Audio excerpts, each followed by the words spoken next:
मो बस नेला 13 वर्ष बालकर जीवन। नयागढ़ जिला नुआगाँ ब्लॉक अंतर्गत सिंगारपल्ली हरिजन साहिर सत्यवान नायकर गोटे झील और गोटे पुओ।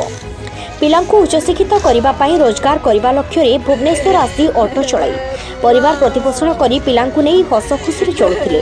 किंतु डेल्टा छकरे ट्यूशन फेरुवा बेले एक बाइक सहित सामान्य दुर्घटना घटिथिबा बेले संदीप तले पड़ जाइथिबा बेले निजे उठी साइकेल उठाउथुबा बेले द्रुत गति आसुथुबा सरकारी मो बस चापी देइथिला।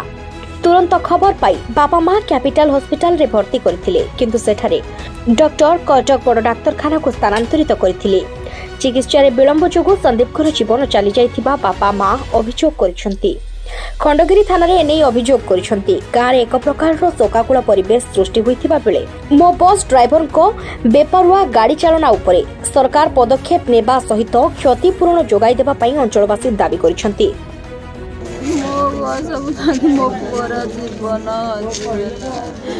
गाँ छाड़ी सहर जाइली पाठ पढ़ा मो पुआ पाठ पढ़ी पारा हतारे रहीगला मो पुअर जीवन नहीं गला। सान भाई पुटे सान भाई भुवनेश्वर रोला भुवनेश्वर पुटी कौन करते सान भाई भाई अटो चल रोला सी पुटी मैंने 8 नंबर गवर्नमेंट हाई स्कूल पाठ पढ़ा पुरी सका सका ट्यूशन देखला ट्यूशन मैंने सका 8टा बेले बैक पछपटू बैक बाड़ी आसला पड़ जाए ये आसला सामना पटू मो बस ब्रेक करने कथा निहाती आवश्यकता था ब्रेक नक बाड़ी मैं एति दाबी करुचु मो बस एत जो स्पीड रोचे ये स्पीडटा केमी कर एक 2 रे तार परिवार से जो एत आशा देखी पुओ को नहीं के स्वप्न देखी भुवनेश्वर रही पिला को पाठ पढ़ी बड़ मनिष करने तार स्वप्न भांगीगला।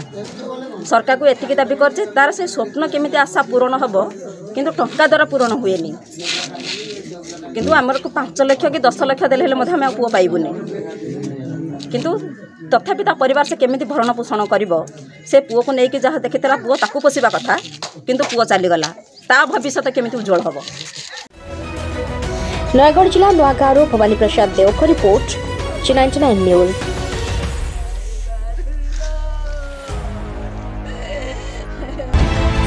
सपक्ष विपक्ष ऊर्ध्वे G99 न्यूज।